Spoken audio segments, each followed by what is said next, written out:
আমার যদি পাখির মতো দুটো ডানা থাকতো, তাহলে স্বাধীনভাবে মনের আনন্দে আকাশে ঘুরে বেড়াতে পারতাম। এক দেশ থেকে অন্য দেশ, এক প্রান্ত থেকে অন্য প্রান্তে। কখনো উড়ে চলে যেতাম বরফের দেশে, সাদা চাদর গায়ে জড়িয়ে আবার ফিরে আসতাম 7 সমুদ্র পাড়ি দিয়ে আমারই দেশে। চলুন, আজকের সকালটা একটু অন্যরকম কাটলো। এই পাখির কিচিরমিচির, ওদের আনন্দ দেখে মনটা কিন্তু বেশ খুশি খুশি।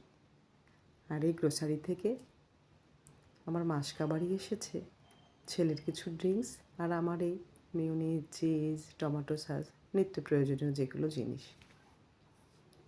সেইগুলো। এবারের মাসকাবাড়িটা আমি মাঝামাঝিতেই আনলাম, কারণ আমি সাধারণত বেড়াতে গেলে তার আগের মাসে একটু বেশিই মাসকাবাড়ি এনে রাখি, যাতে ওই মাসে একটু খরচাটা কম হয়। আমাদের মধ্যবিত্ত পরিবারে এভাবে একটু হিসেব করেই চলতে হয়। আর এই যে মুসুর ডালটা দেখছেন, এই ডালটার গন্ধটা কিন্তু আমার দারুণ লাগে। আপনারা চাইলে একবার গ্রোসারিতে এটা কিনে নিতে পারেন। আর এই যে ডালটা কাচ্চিঘানি মাস্টার্ড অয়েলটা, এটাও কিন্তু দারুণ। আর এই যে দুটো হারপিক আর বেশ কতগুলো বিস্কিট আসে। এই নিউট্রিচয়েস বিস্কিটটি আটা আটা বেশ গমের, দারুণ খেতে লাগে। আর এটা মারি বিস্কিট আমার ছেলের অবশ্যই চাই। আর কিছু অন্য বিস্কুটও এসেছে সাথে, ছেলের একটা লিটল হার্ট। মাসকাবাড়িগুলো গুছিয়ে এবার রাখাটাই হচ্ছে সংসারের একটা বড় কাজ। আর এই যে আমার ঘরের নতুন অতিথি বসে বসে আমার কাজ দেখছিল।